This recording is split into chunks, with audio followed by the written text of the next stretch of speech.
GTC's been amazing. It's funny how quickly the year comes around, and you look forward to the time in March to literally come around and just get absorbed in everything GPU.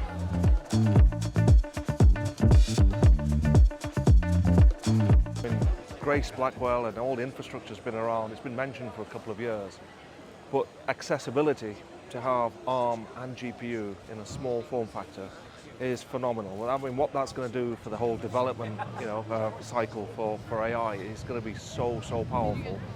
And what I found particularly interesting about it was the picture of the DGX1, and we were one of the first customers to within the UK to actually bring DGX1s in, and to see that now fit in the palm of your hand, it's terribly exciting. I'm looking forward to it. And not only that, it's the ATX form factor as well for what it's going to do for dev boxes and AI development. I think it's one of the most powerful moves that I've seen in the GTC for a while.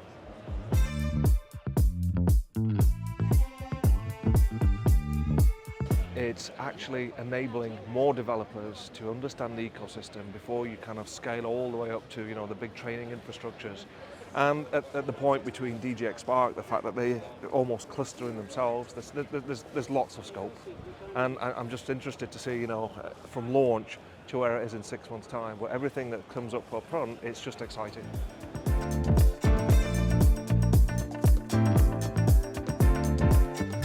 Humanoid robotics. I'm so chuffed that being here last year, that we got our head around, robotics, humanoids, the software, ecosystems. And we've actually, we're in the process of actually launching robotics on the site very soon. In fact, it's probably almost there. So that develops another whole, development area. And from there, listening to the news on Spectrum X, understanding how that fits in with all the solutions that we're building for infrastructure. It doesn't matter which strand you take it, all the way down to the opening comment of 5090s being sold out. Everything affects SCAN. We're a GPU company. So when all these elements start to come in, that's where it will determine our strategy for the next 12 months on. It's been my first year at GTC in person. Last year was at the watch party. It's intense. There's a lot going on. There's been a number of announcements that I think are really exciting this year, particularly for the developer community.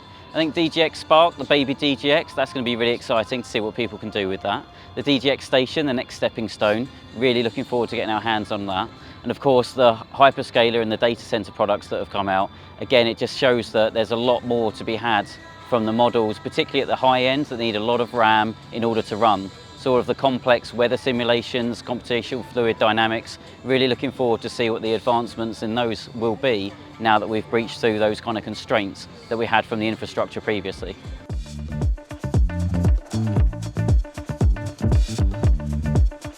We're really excited to be helping developers get to grips with the new models that have come out, particularly with robotics and Omniverse. There's a massive push there. With Scan Cloud, we're going to continue to support our developers with free proof of concepts, and obviously our Blackwell cluster, which has got the thumbs up from Jensen now that we've replaced our old Hopper cluster. So we're excited to be getting developers onto that for training. And then inference. Inference is going to be absolutely massive over the next couple of years.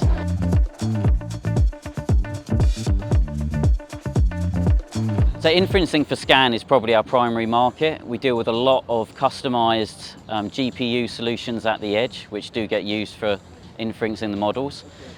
With Scan Cloud, that's quite exciting because it allows people to be able to run their models remotely and pull them down at the edge. Again, the DGX Spark is going to be very exciting to see what we can do there, particularly with LLMs, which is obviously one of the main use cases that we see from AI, but also computer vision. Ruggedizing appliances as well. It's going to be a very exciting year for inferencing, and we're glad to be a part of this industry. Our GTC 25 has been amazing. It's my first one, but it's been really good, really powerful to sort of see everybody all in one place, all at the same time, seeing all of the innovations, seeing everyone all hyped up with all of the new releases. It's been really amazing to be part of that experience. DGX Spark is going to be huge for the developer community, what that's going to bring, and then seeing robotics in action and seeing how important that's going to be. Seeing that in the keynote was huge, really.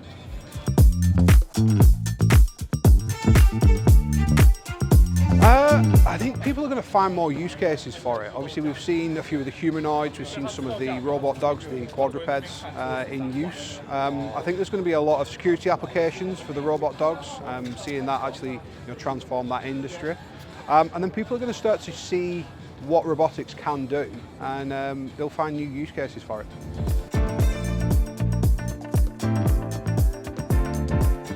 Great question. I see the development journey as now giving people a lot of variety in options. Obviously, you've got ARM-based options now, you've got the x86, you've got so many different options to get started, so many different ways to develop.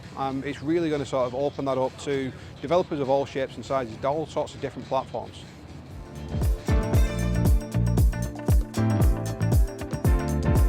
DGX Station is going to be huge.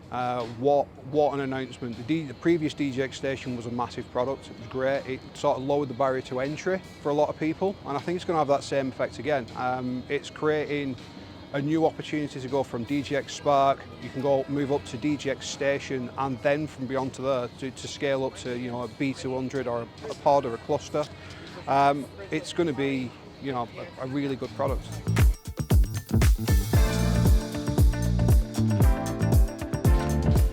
When it comes to tokenization, the new advancements with Rubin Ultra, with Blackwell, are going to allow people to process more. It's going to increase the amount of tokens that people can sort of transact at the same time. It's going to help with the reasoning. It's going to allow for a greater amount of inference to be done in a smaller density.